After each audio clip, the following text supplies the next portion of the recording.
Hello, and welcome to Recent Activity, your new favorite entertainment review podcast that attempts to cover every film, every show, all at once. I am your co-host, Andrew Morgan. With me, as always, a man who always builds his cars for combat. It's Shane Beauregard. How are you, sir? I'm doing good, buddy. Glad to be back off the long weekend or whatever. So yeah, I'm ready to rock and roll, buddy. Yeah, I mean, like for our audience, this is not only long weekend, but a couple weeks off, or a week off, a week in off, between. Yeah. Took the July 4th time. It's so funny because we just kept going back and forth. Like we watched like a ton of stuff, but it was almost too much stuff because my Old Guard 2 review got in the way of us recording and all the other things. So yeah, man, we've been just crushing tape, and this is going to be an oversized episode because of it. Yeah, and for you folks out there, we actually shortened it up a little bit too, because it was going to be a really, probably a 3-hour long special you guys are in for. My God, yeah. Like I'm already worried on the runtime of this one, so I don't want to belabor the thought. But yeah, TV stuff is going to have to come next week. We'll cover Superman, of course, because we are those dudes, and that is the biggest movie possibly of the summer. We'll see. Yeah. And then we will cover The Bear Season 4 and Squid Game Season 3, right? It's not a split thing. It was just straight Season 3. Season 3. All right. Yep. So we will cover those all next week. But this week, we will have later in the show our top 5 movies of the year so far. We already did the TV show one. If you didn't catch that, go back and check that one out.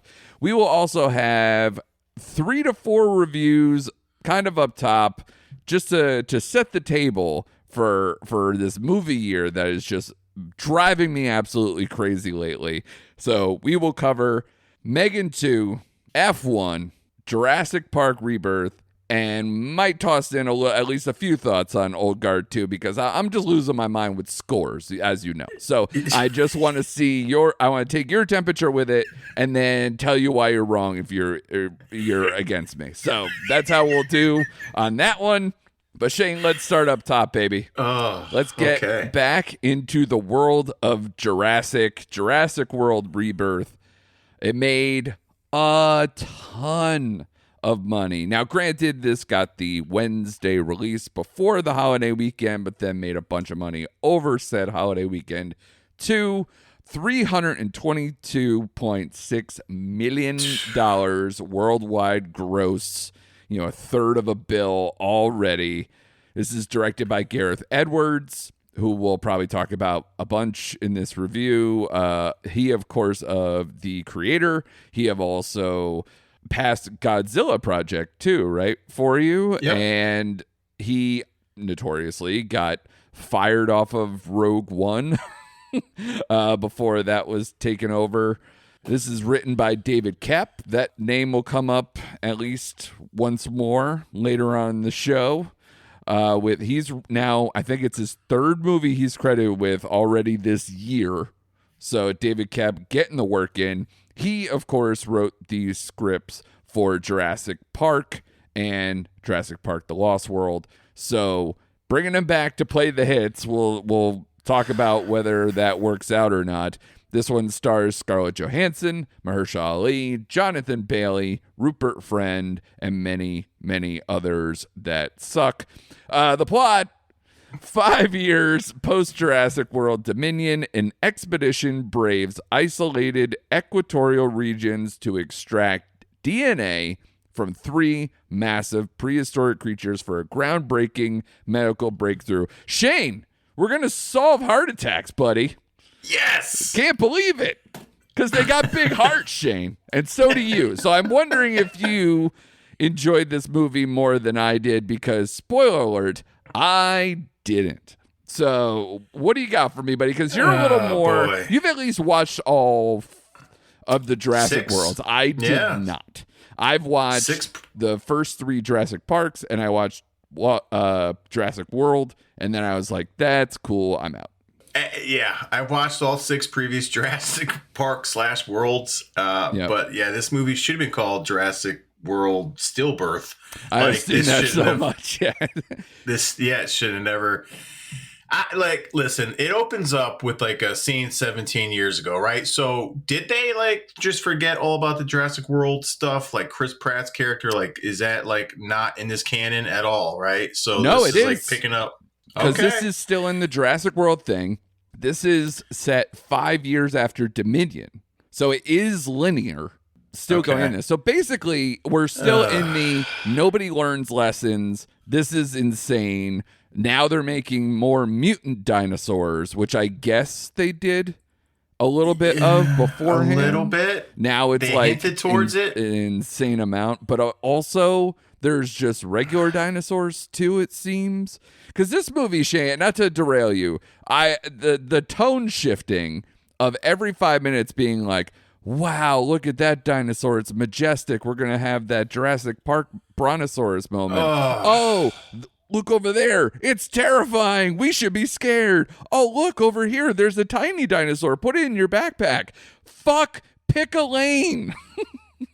I can't tell you how many times that annoyed me when we were supposed to be blown away like we were in the first Jurassic Park and they slowed and they played that music every time we saw like whatever that brontosaurus crossbreed fucking thing was. Yeah. Like, I'm over that. We are over being awed by these CGI dinosaurs on screen, right? Can we cut that shit out? Yeah. Like, finally, like, get it out.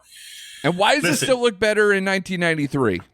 I have no idea, right? Like, this movie, again, I don't, and we'll get another one because it made so much money. And listen, I should be happy for Scarlett Johansson, right? Because this is her time to shine outside the Marvel universe, maybe? I don't know. So she officially surpassed like everybody all-time box office gross with this one. So take that as you will. Did we need like the 50-minute scene with the family on the middle of the ocean with the boat capsized? And listen, it was nice to see Manuel Garcia Rulfo from Lincoln Lawyer get some shine in an actual movie, right? Yeah, I enjoy him. God damn, that kid Xavier, I would have killed that. That character was so annoying. I wouldn't even care that he saved my daughter. I'm punting him the next minute I see him. I think we spent more time with their family and away from the Scarlett Johansson's crew more than I wish we would have, you know? But I'm just kind of over the whole, I'm over it. Like, I'm just over it. Were there spots where it was semi-entertaining? Yes, but we've seen this ad nauseum. Was it better than Jurassic World Dominion? Yes, it was, because that movie was atrocious. But it wasn't better like in the first Jurassic World, Chris Pratt. Like that, at least, I don't know, that sparked some life into it for at least a movie. Sure. But, like, I'm done with these themes. I'm done with, like, the majestic dinosaurs. And honestly, even though the T-Rex would have got his ass whooped, I was waiting for that. Like, in every one of these, you get some kind of dinosaur confrontation at the end. And that's what I was waiting for, that stupid D-Rex thing, which looked terrible, by the way. You know what it looked like? It was the Rancor from Return of the Jedi. It looked exactly like the Rancor. Yeah, that's it. I couldn't put my finger on it. I was like, I know that design from somewhere. And that's exactly what it is. And borderline theft. Yeah. And how these people... the main cast all survived. I'm like, can we just kill like a couple of them off? Like, and then she gets to keep the dinosaur in the backpack at the end. Like, what? Like, and they killed Ed Screen. Spoiler. Yeah, and I was like, he's the only person who seems to like he interests me because he's at least like a bit on the edge, a little snarly. He's a little out from all these other dudes, and even my girlfriend sitting next to me is like, who dat? Once the abs come out, and it's like, guy is interesting, and then bam, gone. Bam, gone, right? And the Rupert Friend, which I kept thinking was Orlando Bloom at first. I'm like, they got discount Orlando Bloom, right? Yeah. I was just so over this movie, and I know the runtime was under 2 hours, but it felt so long. I'm like, can we just end this movie? Yeah. And I don't care to see him ever again. Now, this is all 7 for me. There won't be an 8th time in the box office for me. Like, I don't know what they can do from here. I felt bad that I contributed to the big money. It was one of those. Especially because, like I said, I hadn't seen the last 2. So I was like, all right, well, at least this kind of like, it is, quote, a rebirth. It's starting with fresh new characters. I was like, all right, give it a shot. There's nothing else playing that you haven't seen. Just go and enjoy yourself. Watch some dinosaurs clash. Maybe it'll be cool. And immediately, once... I don't even know where to start. The dialogue from the jump is just bad. It's crushing me. the tone shifts I already kind of mentioned, and it's no more stark than once they go from this movie wants to be an adventure film at times, it wants to be a horror film, and like almost borderline like an alien movie, and then it's like, oh, we forgot, we need children in peril, and just smash cut to a family that I hate all of them. Yes. As like, and almost instantly they just like, it's like checked out teenager, annoying child who, you know, who doesn't know whether to be scared or not scared based on dinosaurs, based on height, apparently. Height, yeah. Okay. They're all going to try to kill you. I don't know why this is any different. And then you mentioned Xavier, who they give kind of like trying to do laugh lines, and they're bad. The jokes did not land at all. I heard people say they enjoyed that and thought it was Spielbergian to do that, him peeing out in the jungle and then having that whole thing. I was just about to mention that. It was so poorly CGI matted that it was like, cool, yeah, he's peeing in front of a green screen. Congratulations. Like, it looked bad. And this is the thing. If you want to sign up for this movie coming in, you're like, damn, Gareth Edwards, while he may not always have the best scripts, you're like, the man is a visual genius. Like, I would sign up to watch The Creator 7,000 times before this movie. And yeah, absolutely. And so if you told me, oh, well, he's not writing the script on this one, it's David Koepp, one of your favorite screenwriters, I'd be like, damn, we're going to get some old school Jurassic on this. The man is exceptional. He's already written Presence. You know, he's already been on the Soderbergh train this year and then now into this. I was like, all right, cool. And I like Scarlett Johansson, who, by the way, looking incredible, always delightful to see. I don't get any of these characters. Like, the motivations are all over the place. For the same reason. There's no motivation. Money. That's what it was simple. Which is hilarious when they try to get serious and is like, my husband died on the last mission. It's like, yeah. Okay, then don't do this. You know, like, either do or don't. You know, like, what are we doing? And then Mahershala Ali going from, I'm a hardcore mercenary who's trying to extract money out of people, you know, and con them or whatever, to I'm a family man who's going to save us all. Yeah, so it's like, he has a heart of gold now. Fucking A, man. Like, so the only person who was relatively consistent was probably Jonathan Bailey. The doctor, right? Yeah. And who is, by some weird stroke, named Dr. Henry Loomis. Yeah, right. What? So is that a nod? Are we supposed to feel like, because this is this lean more horror at some point, we're just going to go with Dr. Loomis? You know, is that Michael Myers? I don't know. What do we do? I mean, I feel like, you know, we're just reliving the same thing over and over again. So maybe that's a nod. But there's also like just other names that somehow tip almost biblical too. And so I don't know if they're trying something with that. It didn't matter because this movie was incoherent. And if anything, I was making jokes a lot of the time as it was going because they were so stupid. One of the dumbest lines in the whole thing was, I believe it was Xavier talking about the deathbed monologue. That was Xavier. Yeah, where he's made no sense. It made talking about like, do you think people buying a mattress, right? That they know that it's gonna be their deathbed, their last bed, right? Yeah. And I was like, "This is what?" I just shook my head. I'm like, "Did I miss that? Like, what?" And it wasn't even where they were sleeping that night. They just got there. They were just in some cave. So dumb. It was awful. Awful.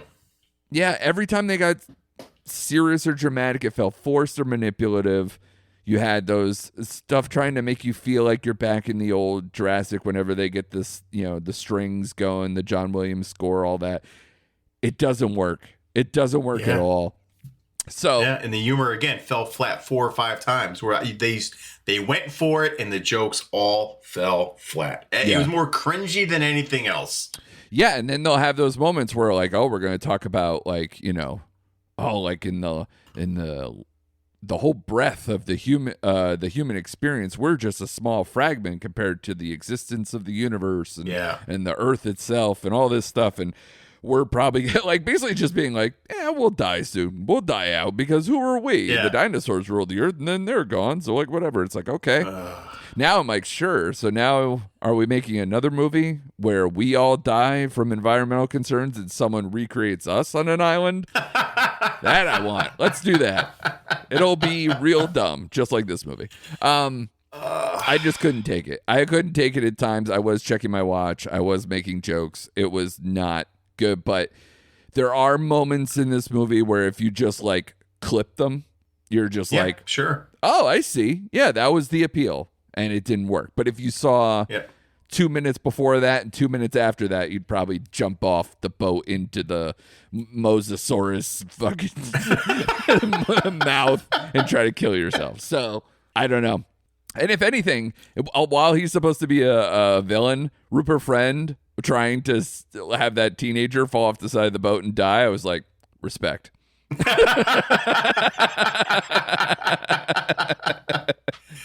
Yeah.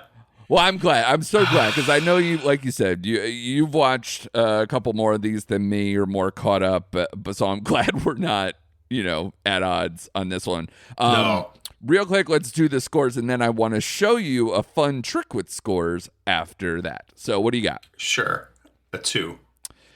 I'm so torn between 2.5 and 2, and the only reason was that I was kind of looking at what I've given a 2 and 2.5 over the year, and I felt like bad, so I'm giving it like a soft 2.5. So like again, cheat code, I would love to give this a 2.25.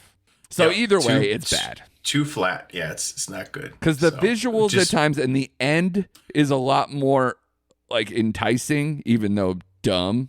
But at least more enticing because they finally realized, like, oh, just like in 1993, the dinosaurs look better in the dark because the CGI and whatever you're playing with looks better, and you can light it right, and you can make it work to where it's a true representation that can make it look scary, horrific, and everybody knows that like you light up a flare and that red light on that makes everything look menacing, shock and awe, right? Like everybody finally learned a lesson.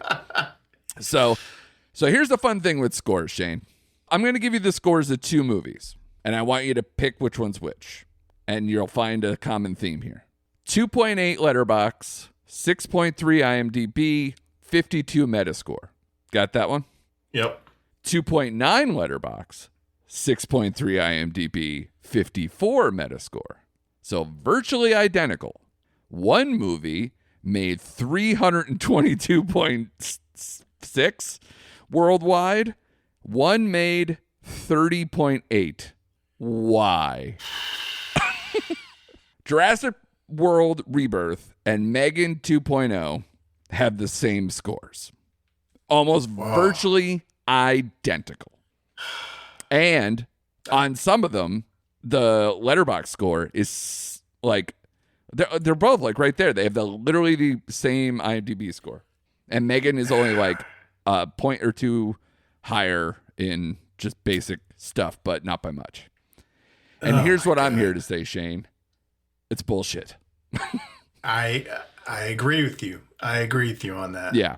And I don't know. Overall, I would say the M3GAN 2.0, which by the way, M3GAN still has a 3 in it, but we haven't still gotten to the third movie. Yeah, not yet. But we still have to keep the 3 even though it's 2.0. Very confusing. Maybe part of the reason why people didn't watch the movie. Who knows? But let's get there, man. 30.8, like I said, worldwide gross.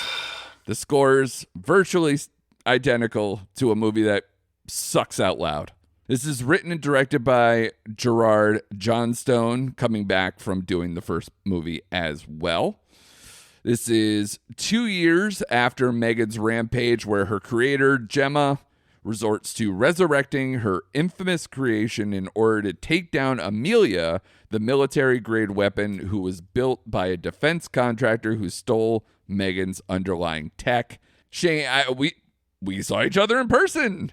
You were fresh off this movie. You seemed to be into it, but you said something to me, and I did not forget it. You said, I'm pretty sure I know exactly what you're going to say and what you're going to have wrong with it. enlighten me, because I do have some flaws in the movie.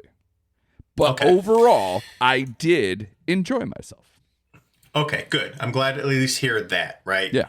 I don't know why this movie did not at least make a little more in the box office, because baffled. I thought M3GAN was like kind of a cult hit at this point. Yep. I thought people saw it. I thought word of mouth, just based off the first one, people would be happy to see this one. I enjoyed myself on this one, and I think they knew exactly what it was going to be. Yes, you called it like the Terminator 2, which is like pretty much what it is, right? Yeah.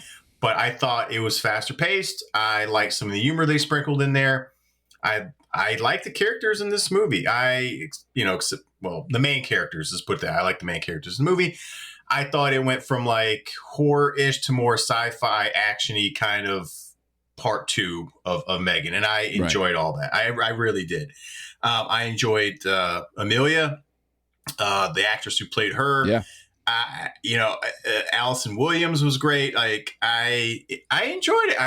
It made me laugh. The whole like Steven Seagal thing made me laugh. Some of the stuff M3GAN did made me laugh. Yeah. The biggest part you have to get through, because this I just like I think in the middle of the movie I took my brain and I just put it like here. They went to the underground bunker for the first time, and no one knew it was there, and no one knew who was paying the rent of the house, and M3GAN somehow got all this stuff down in this bunker by herself without any whatever. Right, that no body, no nothing. It's all just whatever she can piece together with. Yeah. Yeah.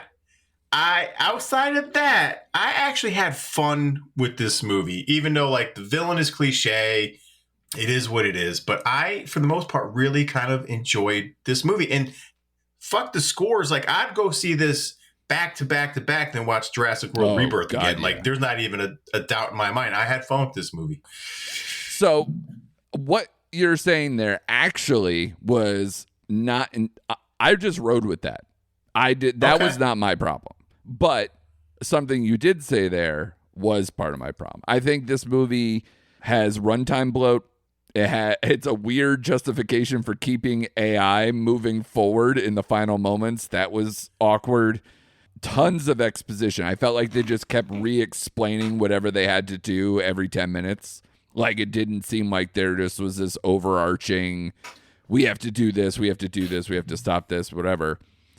So in that way, it felt like it ended a billion times and kept coming up with new ways to increase the bloat and justify the action sequence to come. However, I feel like this had far better fight sequences than the first movie because of the genre switch, which I had no problem with. But it seems that when I listened to an interview with Jason Blum, which I highly recommend listening to, he went on The Town with Matt Bellany and literally just laid out like what their thinking was of why it bombed in the weekend it was bombing.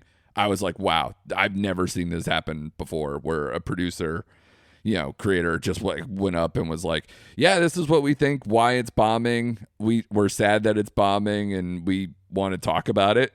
I was like, wow, that's crazy. So that was interesting. Jermaine Clement, I thought was fantastic. He yes. I enjoyed the added humor and the lighter feel of this movie. I thought Allison Williams, at times I was like, would she be a good person for a smart action movie? Like just straight up, because she has a build. Like she has almost weirdly like, if she played an AI, I'd be like, yep, a little bit too, because she's just like, she's almost built out of a lab in a way, which could help her going forward if she wanted to do something more action heavy. I could see it. I buy it. M3GAN singing I laughed so hard. Allison Williams, I laughed. So it was just truly an inspired, hilarious moment that I was just like, this is great. So again, every time maybe you're just like, this is a little stupid, or like the villain is very underbaked and I did not like him. So I realize that's like maybe a lot of negative, but you just don't feel it as much until it starts to maybe just get a little bit too long in the tooth at the end, or there's just a little things that'll bother you. But overall, they just didn't really bother me. This is a strong 3. Would love to give it a 3.25, And I think that's exactly what I gave the first M3GAN. And I think this is just maybe even a slight upgrade because I just had more fun with it. The first one, it was just like, okay, I know, this is an update on more of like a Chucky story-ish. It's not a possession, but we're AI and all that stuff.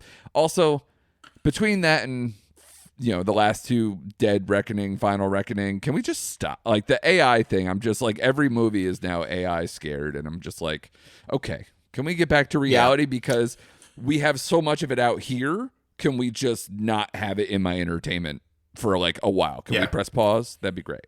I agree. And before I give you my score, because I did enjoy this more than the first one, and I would sit there and watch this again. Definitely when it comes out to streaming, I would watch it that weekend.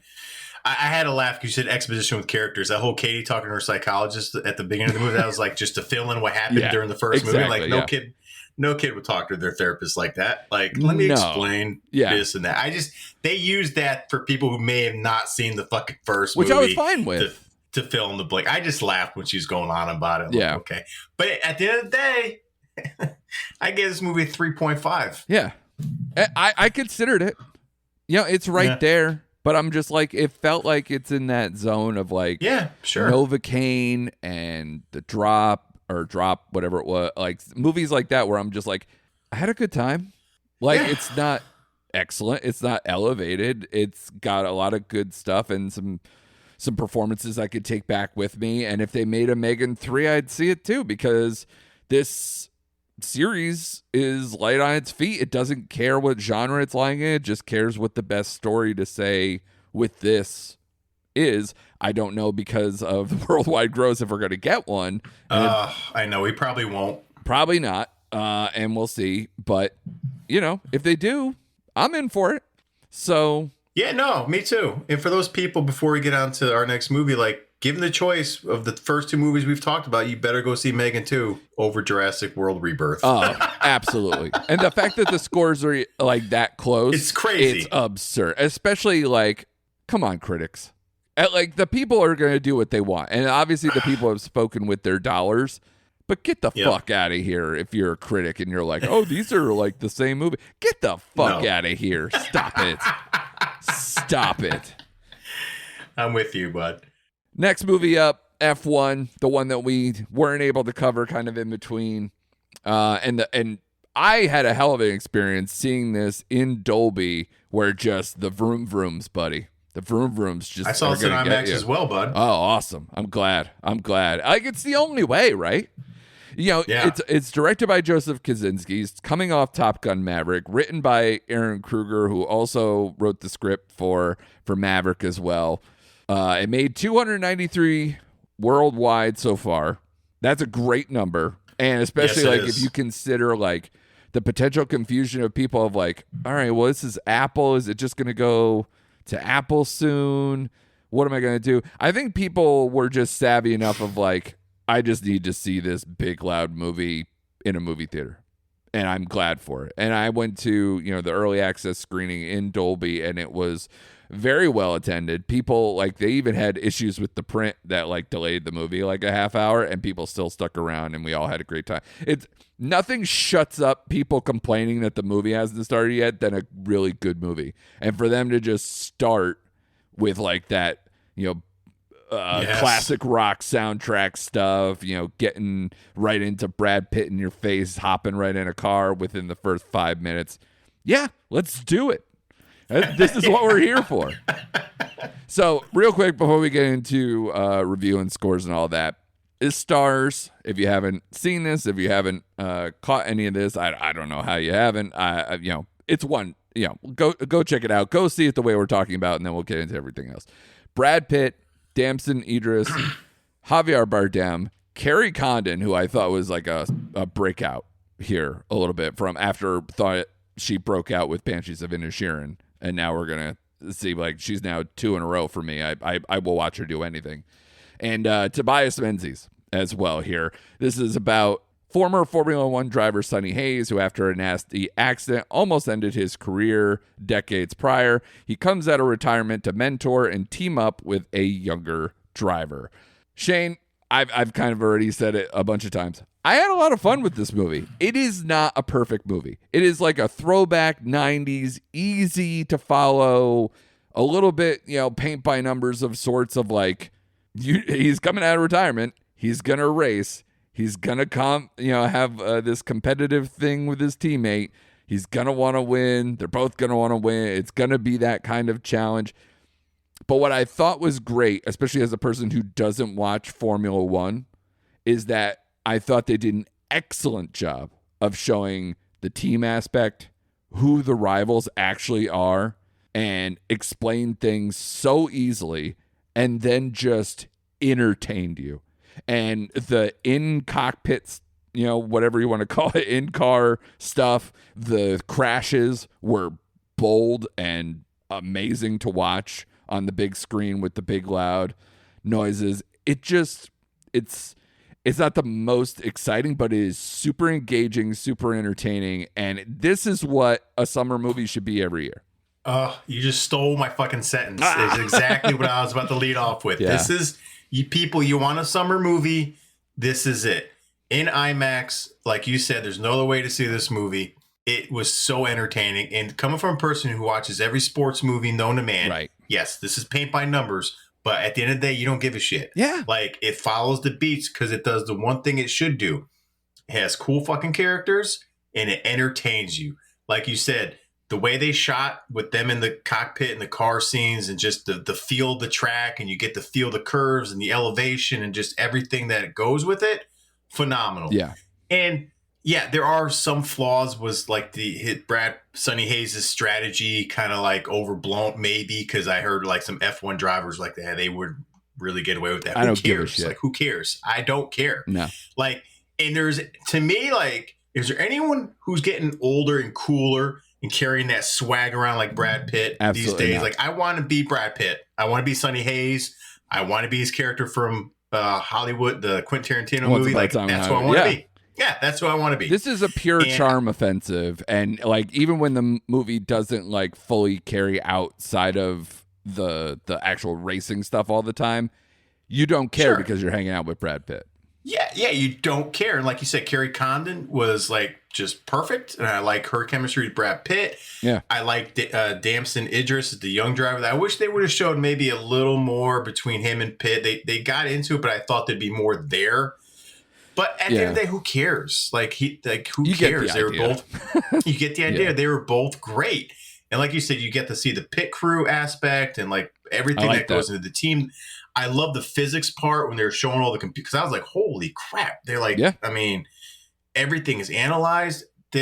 I was so entertained. I just like the Sonny Hayes background. Like, he's like just a driver for hire. He's doing Baja. He's doing like Daytona. He's doing this and that. I will say, I saw it with a client of mine who's a big like F1 guy, big like race guy. The footage they showed from like Brad Pitt's accident, was a real laying crash. On the track, that's a real crash, and that driver died. Yeah, they got permission. So I was surprised. I heard about that. Okay, I was gonna say I was surprised they would use that footage. They got the permission from the family. They didn't want to be exploitative, so they did everything right, as far as I know. Right, crazy. But man, like you said, I would see this movie again. Yeah. Like, I would see this movie with no questions asked. It was freaking entertaining. It's very rewatchable. So, it is, again, a little bit long. I think they had a little bit too much bloat in some scenes. There's some stuff that could be cut out, but what movie isn't now? Right. I mean, it was what, 2 hour, 2:30, 2:35 for the runtime? Yeah. And honestly, it didn't feel like at times, but overall did not feel that long of a movie to me.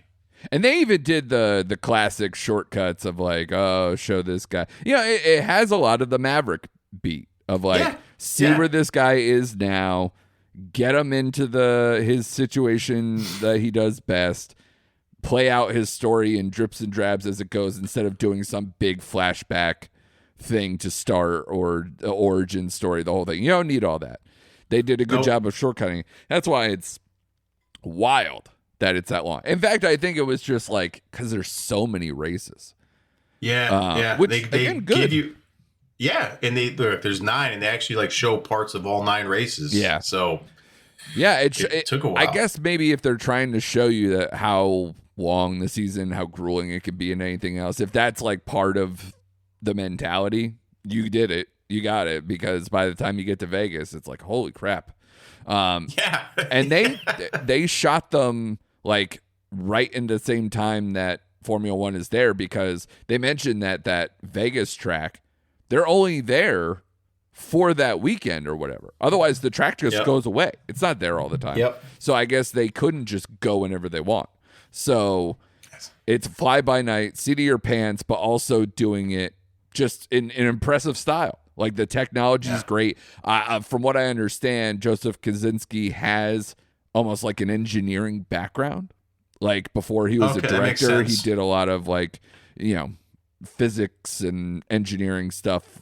Even maybe said he did architecture, all these things where like you could tell the guy has that kind of mind. And these type of movies are the things he absolutely should be doing. This, Maverick, big do time. Them all. Yeah, exactly.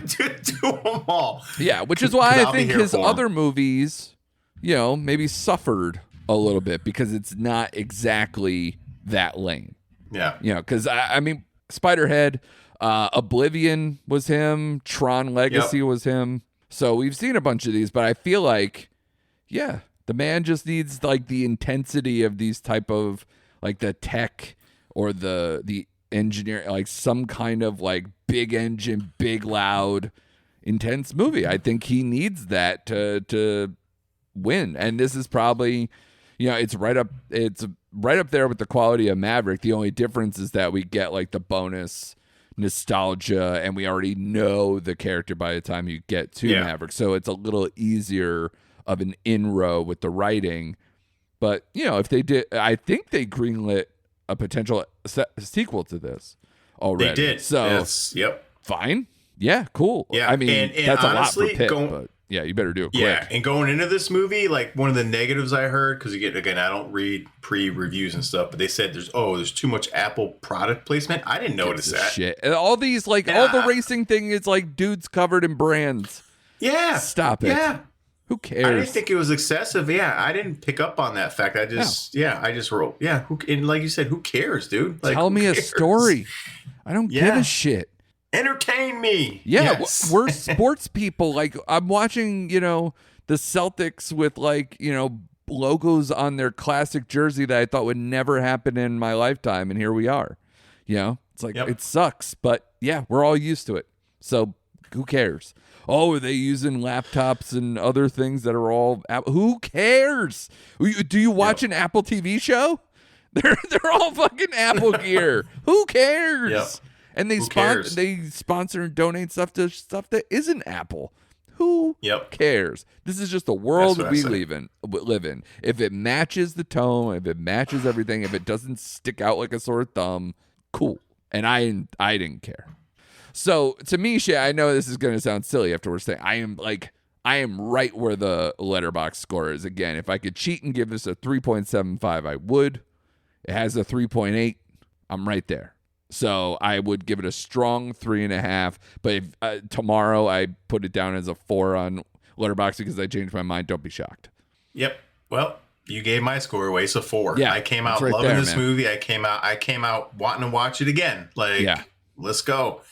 So, Brad Pitt carries this movie too. I want to be Sonny Hayes. I want his sunglasses. I want his wardrobe. I want his swag. I don't need his like broken back or anything, but like his aura, his presence, fucking Brad Pitt's becoming that guy, man. Like, fuck. And when he gets in the Baja stuff at the end, I'm like, this guy fucking rules. I would. That's what I'm saying, right? This guy's cool. I hope he doesn't kick Kerry Condon to the curb, because if he's losing that one, give me a call. But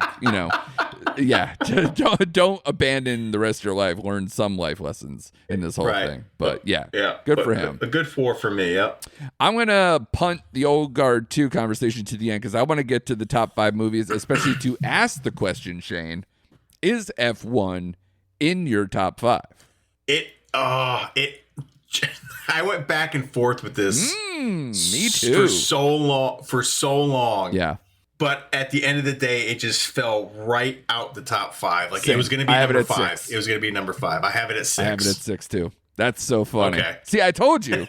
This is maybe a precursor for where this is all heading. Before we get to the top fives, do you want to do honorable mentions after or a little up top? No, let's do them after because I don't want just because I know that spoil it. Yeah. All right. Yes. All right. Well, they kick us off. Give us your number 5, and actually before we do that, I always ask, how you feeling? Temperature check on the year. You know what's to come. You know what you've seen. How you feeling? What would you grade the year so far? Good question. I would probably, based on what is out, how hard it was to like narrow down my top 5, I'd give it a B. Yeah, right I'm now. like right there. Yep. Yeah. As far as content goes, I'd give it a B. Yeah, because the stuff that's an honorable mention, I'd be like, yeah, I would totally watch that again. But there's not a ton that elevated above a certain number for me, and I think that's, listen, that's where we are usually by July 1st. And then by the end of the year, like, how many of these movies are going to survive? If you probably had to say 1, maybe 2. We'll see. But, all right, give us your number 5, Shane. All right, my number 5 is the one, obviously, that kicked F1 out of the top 5 spot. But looking back on it, I enjoyed it so much. And this is a movie that we both railed for because it got pissed on, is Thunderbolts. That is on my list, but it's not my 5. This is my number 3, so we'll Okay, yeah. So I think it's well deserved. We sang its praises, gave it its flowers against the backdrop of just everything trying to like derail this movie. It came in at number 5 for me. Yeah, it was such a joy after so much where we just complained about Marvel and them shooting themselves in the foot, making bad movies, having like how bad Captain America was, and even just right now, like where everybody's like, nobody watched Ironheart, but somehow Mephisto finally appeared. It's like, are you out of your mind? What's going on? So Marvel's still making weird decisions, and we're hoping that Fantastic Four isn't, one of those ones where we go, oh God, not again. But for that glorious time, this was not that. So I had such a good time, and I loved the nods to other movies I enjoy. You could tell that it has like a lot of things on its mind, and Eternal Sunshine of the Spotless Mind on its mind. Like a lot of, it has a lot of heart, a lot of thought, and like, yes, does it have flaws? Absolutely. And we talked about them, but like as far as especially where Marvel was, and why this movie didn't latch on as much as other audience, it might just simply come down to the other movie had a Hulk or whatever, which is so stupid. Yeah. But I think this movie was a big success, and I'm glad that it's here. And yeah, like I said, it's my number 3. So my number 5, I wonder if it's on your list, because we also were very much championing this movie as something that has seemed to scare audiences off. Bring Her Back is my number 5. So this movie is like, again, could F1 have been here? Possibly. But Bring Her Back was just such a jolt. I love, I constantly think about, like, especially when we were just surrounded by these like kind of pop horror stuff lately, or franchise horror stuff. I'm always going to champion the guys who are making original stuff that doesn't shy away from being gross, scary, over the top, like trying to actually get to you.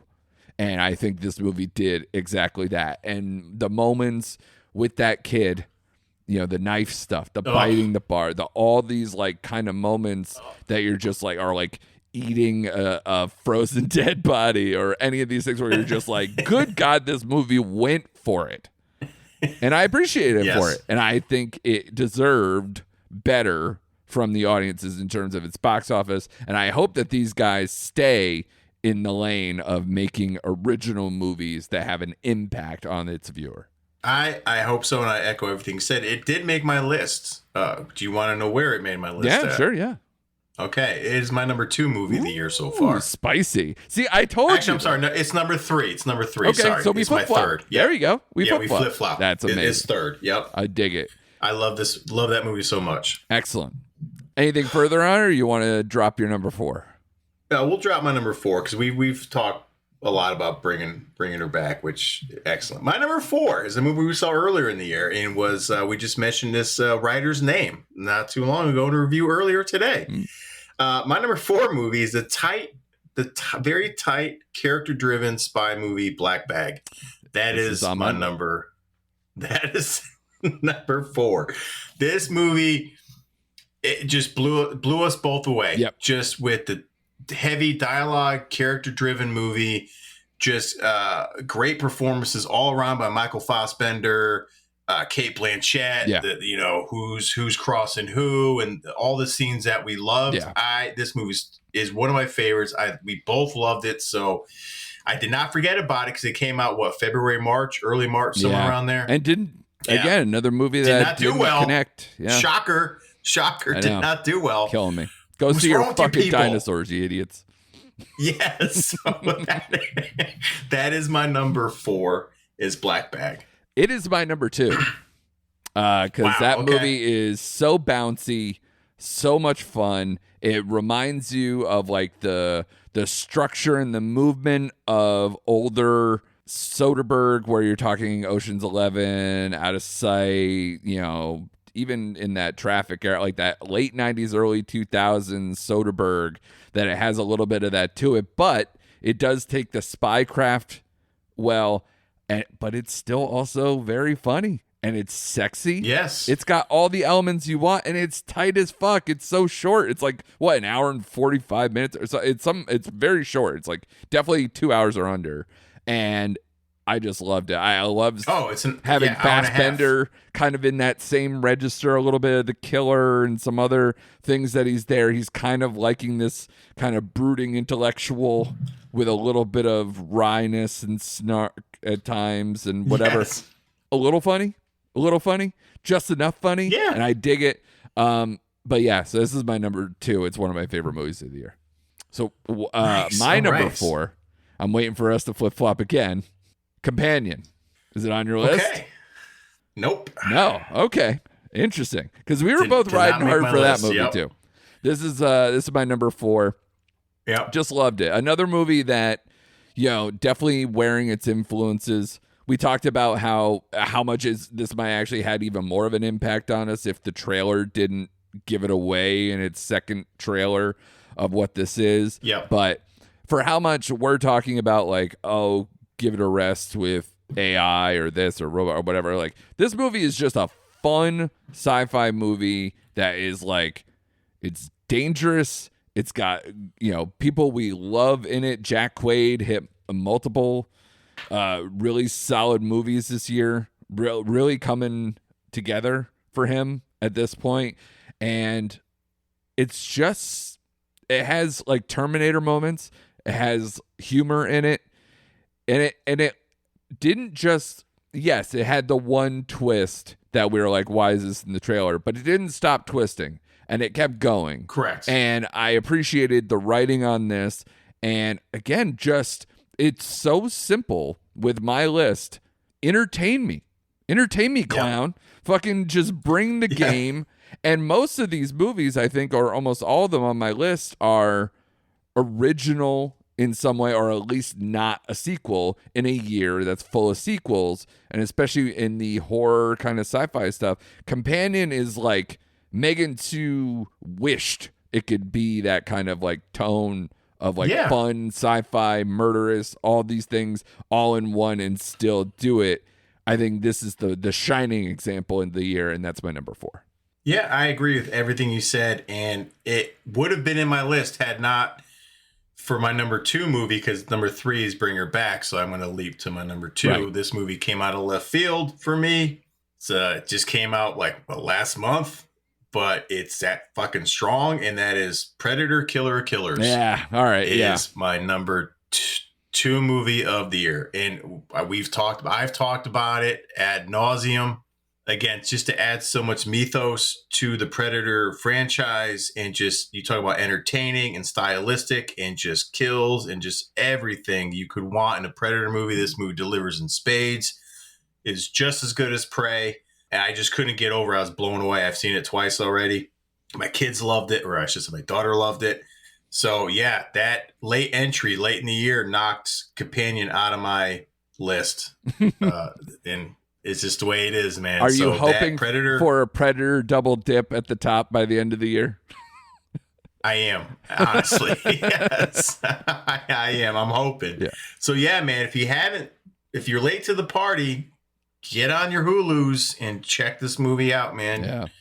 I am late to the party. I still haven't caught that one. So, but it was like, there's a few movies. Well, after we do the honorable mentions, I almost want to point to you and say, and you can think about this on the way there, a movie or two that you haven't watched yet that you think might have gotten in our discussion to this point that you just haven't gotten to. So I don't, if you have something to think on that one, because that's definitely one of those for me, Predator, Killer of Killers. Because we had a ton of fun with Prey, and I think it literally was just like between timing and the fact that it's animated slowed down my interest level, and maybe for others. But yeah, I know a lot of people who love this world, this universe, this franchise, are really into it, and you included. So I'm glad to see it here. Like I said, my number 3 is Thunderbolts. Number 2 is Black Bag. We already covered those. I assume we have the same number 1, Shane. Yeah. Good assumption, Andrew. Yeah, so let's speak on it. Sinners, go for it, sir. I saw this movie like almost back-to-back days.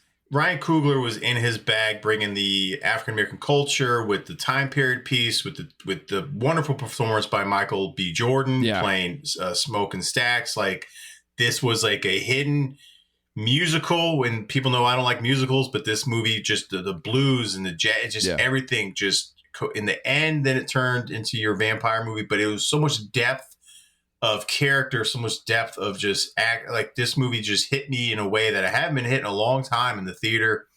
So kudos. This is my only 5-star movie of the year. Same. So it just got released on Max, I think, this past weekend. So I am probably going to check it out for a third time at some point this week, because I am in love with just everything this movie just was about and is about. So yeah, it blew me away. Yeah, and not only the only 5 for me, but the only one above a 4. So it's not like you have some 4.5 knocking the door. This one is number 1 with a bullet. Ryan Coogler coming back after being in every other franchise around, being in the Creed universe and then Black Panther and being in all those, and then coming back, with his first original film in some time and just crushing it. You hit all the notes on that one. This film hits all the notes. The music's great.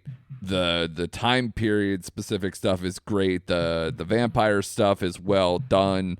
The performances are excellent. The cast is so deep.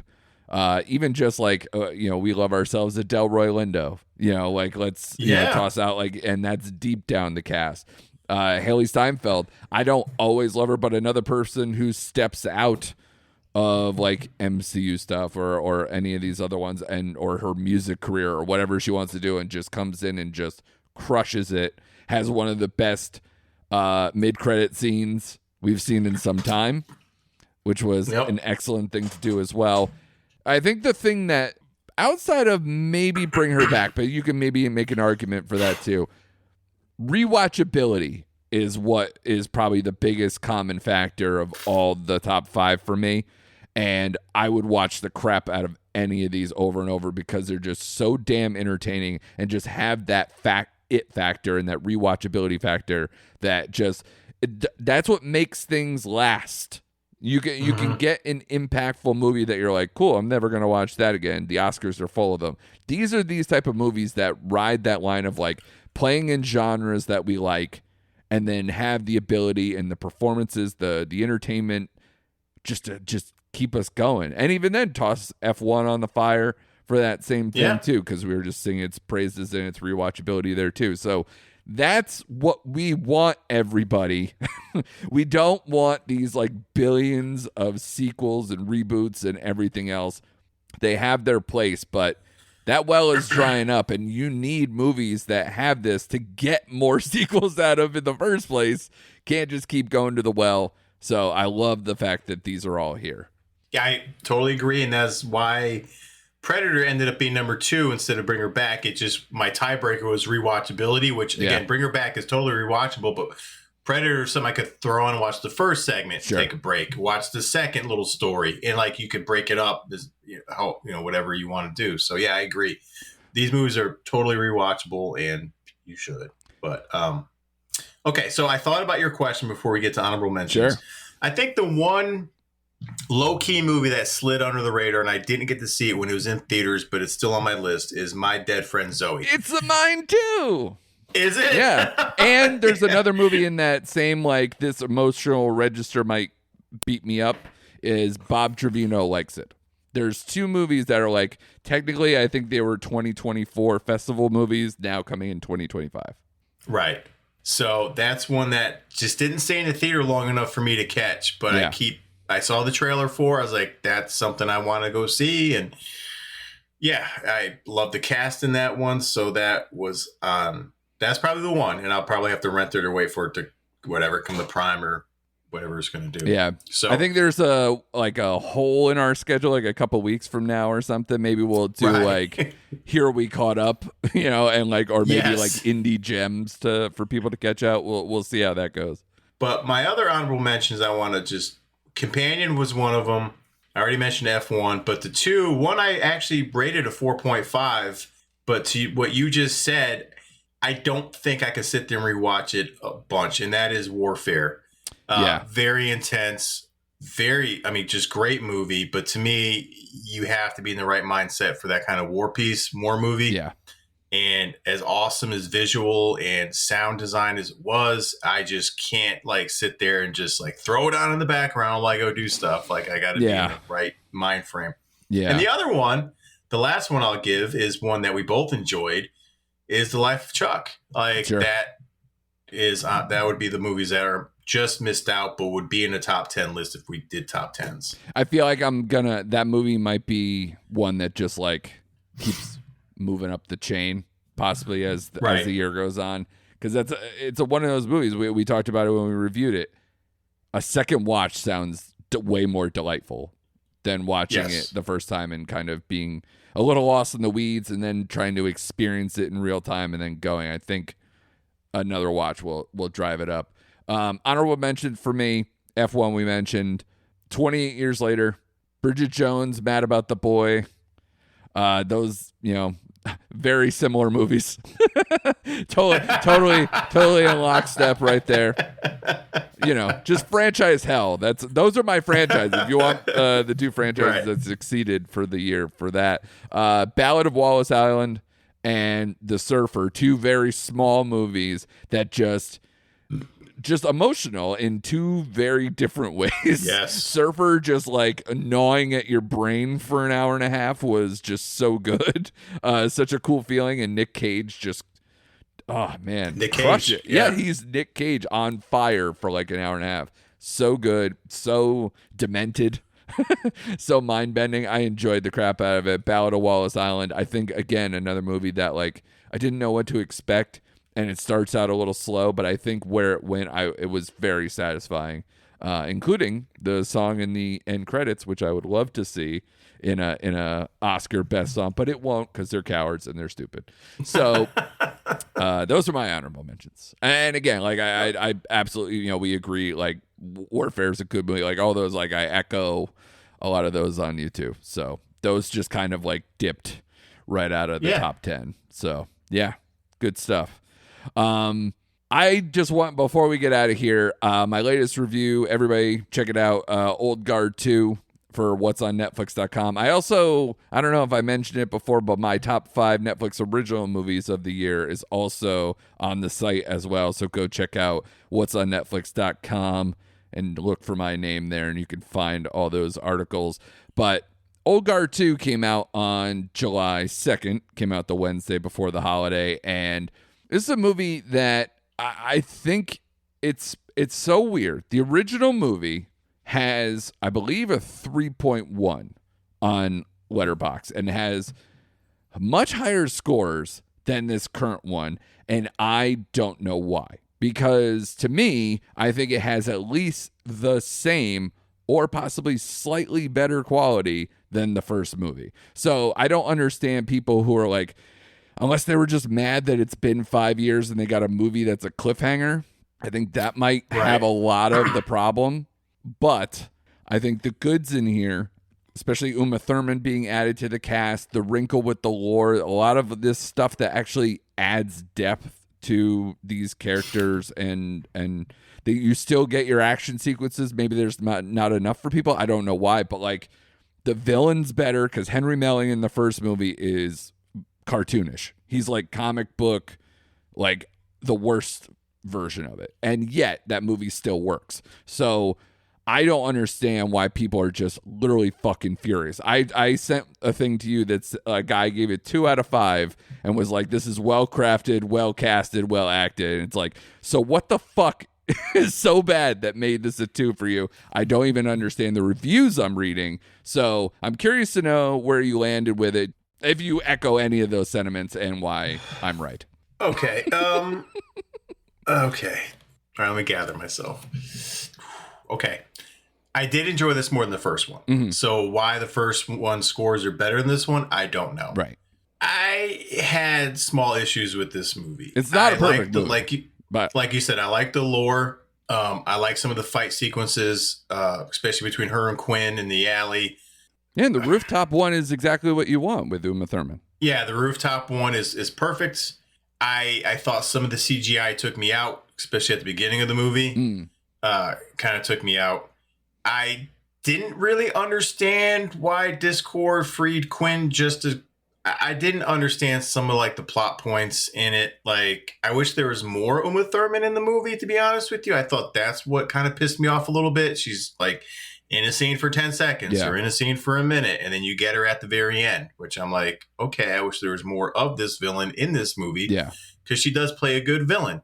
And then the cliffhanger kind of did piss me off. Like, I'm like, okay, so there better be a freaking third part. Because if there's not, I'm going to be hot. Oh, yeah. Well, the second movie is, I don't want to say incoherent, but like it doesn't give you any kind of punch if the third doesn't exist. So I thought that was probably the boldest and hardest thing to swallow with this one. And again, I want to put out there for people, I think this is a 3.5.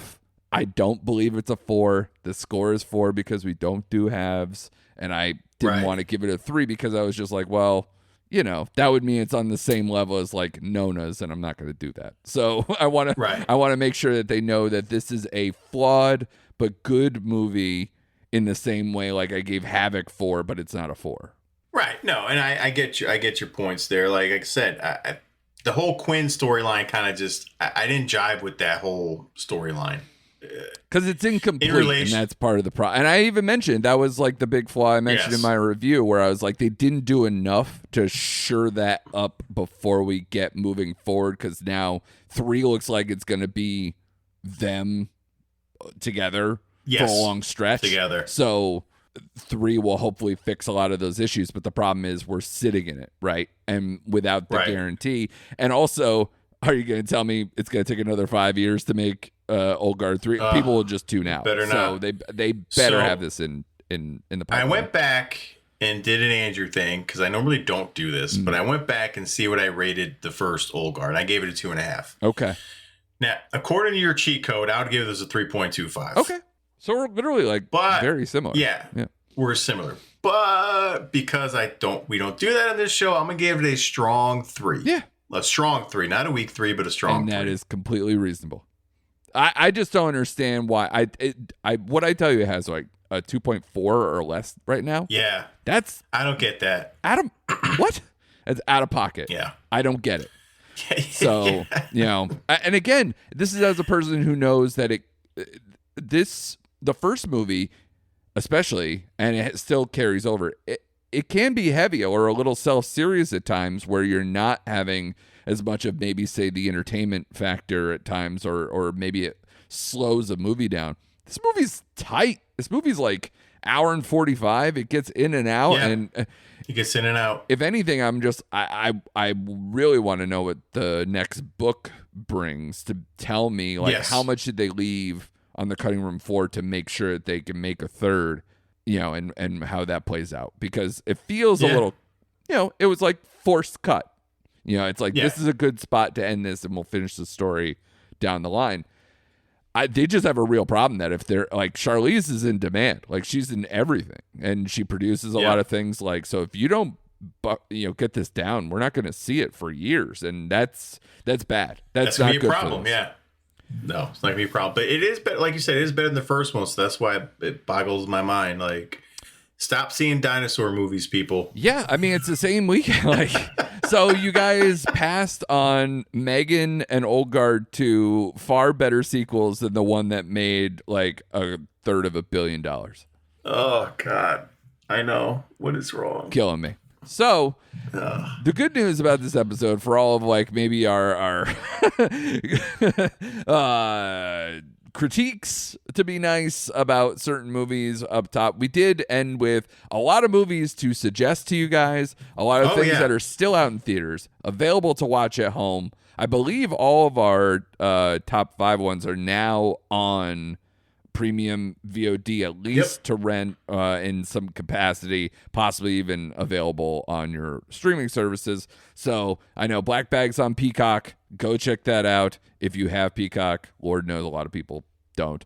But Thunderbolts, I know, is available to rent. That'll probably end up on Disney Plus real soon. Companion, probably Max. Is it on Prime? I'm sure it is rent, Max. Sorry, no, it's Max. That and Sinners are on Max right now. Yeah, is Sinners not just available for rent? I didn't know if that landed on Max yet. It's on Max. Okay. That was their big Saturday release. Okay, cool. Was Sinners? Yeah, Yep. and Bring Her Back is definitely for rent. I don't know where it would. Yep. I guess that's A24, right? So that would go to Max too eventually if it's not. That'd go to Max too. Yep. So keep an eye out, everybody. Tons of good movies to see. Go see, especially like F1. You got to see in the theater. Yes, F1. You have to see, people. Just go enjoy yourselves. Yeah, it's a little long, but what are you doing that's so important? God, get off your high horse or whatever. Just get out there and see Brad Pitt before we don't have a Brad Pitt in our life anymore. God damn it. So yes. Good movies do exist. We list out a lot of them. Hopefully Superman is one of those as well for next week. Oh, God. I'm so... I know. It's got to be good. Otherwise, I'm going to be real sad. Even my girlfriend, who doesn't watch a lot of comic book movies, she's like, oh, I've been watching a lot more, and I really want to go see Superman. I'm like, thank you. Thank you. Like, we could do this. The world is healing. No, it's really not. It's scary out there. But... be sure to come back and enjoy the good times with us. Like, subscribe, review, do all the things. Tell friends to check us out. And come back next week for a little Superman talk. And the Bear and Squid Game and everything else. And whatever else we toss in here because we can't stop consuming. Be back next week for more recent activity.